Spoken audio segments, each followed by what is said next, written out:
Assalamualaikum warahmatullahi wabarakatuh. Alhamdulillahirabbil alamin. Nahmaduhu wa nasta'inu wa nastaghfiruh wa na'udzubillahi min syururi anfusina wa min sayyiati a'malina. May yahdihillahu fala mudhillalah wa may yudhlil fala hadiyalah. Asyhadu an la ilaha illallah wa asyhadu anna Muhammadar Rasulullah. Allahumma sholli ala sayyidina Muhammad wa ala ali sayyidina Muhammad, amma ba'du. Semoga sholawat serta salam curahkan kepada Nabi Muhammad, keluarga serta sahabat-sahabatnya.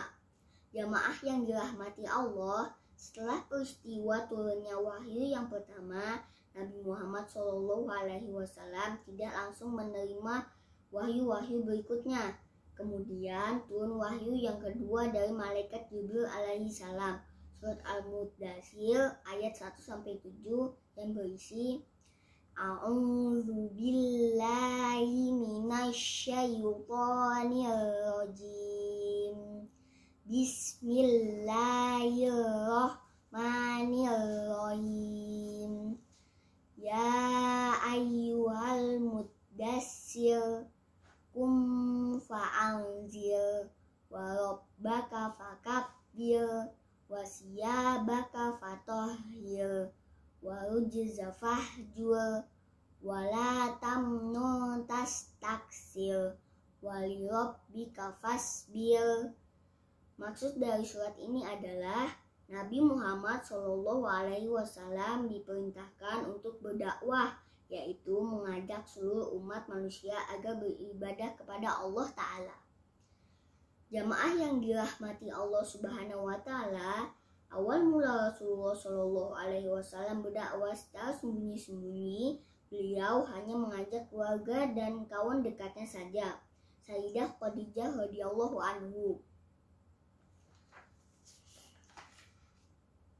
istri beliau, adalah wanita pertama yang masuk Islam. Suatu hari saat Rasulullah SAW sholat bersama istri beliau Khadijah, tiba-tiba sepupu beliau Ali bin Abi Thalib melihat keduanya bersujud, kemudian bertanya, kepada siapa kalian bersujud? Rasulullah menjawab, kami bersujud kepada Allah. Dan Rasulullah mengajak Ali untuk beriman kepada Allah. Ali minta waktu berpikir sebentar. Keesokan harinya, Ali menemui Rasulullah SAW memeluk agama Islam. Sejak saat itu, Ali adalah anak kecil pertama yang masuk Islam. Jamaah yang dirahmati Allah Subhanahu wa Ta'ala, Rasulullah SAW mengajak sahabat karib sejak kecil Abu Bakar untuk memeluk Islam. Tanpa ragu, Abu Bakar langsung beriman dan memeluk Islam. Abu Bakar adalah laki-laki dewasa pertama yang memeluk Islam.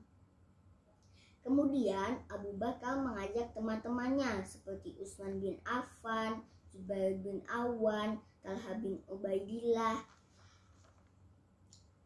dan Sa'ad bin Abi Waqqas. Mereka datang suatu persatu, kemudian mereka disebut as-sabiquna awwalun.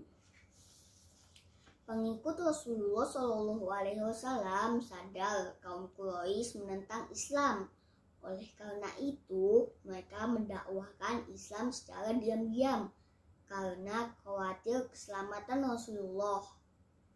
Setelah 3 tahun berdakwah secara sembunyi-sembunyi, Allah memerintahkan berdakwah secara terang-terangan, dan perintah itu ada dalam surat Al-Hijr ayat 94 dan Asy-Syu'ara ayat 214.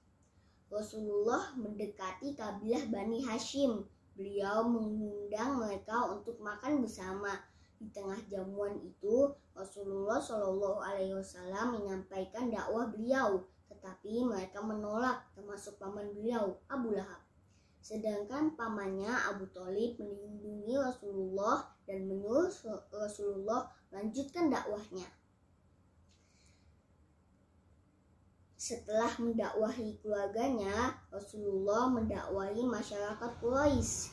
Suatu hari Rasulullah menyuruh mereka untuk berkumpul di Bukit Safa.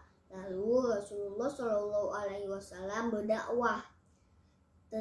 Tetibanya pamannya Abu Lahab datang dan mencela Rasulullah, tetapi Rasulullah tidak membalasnya.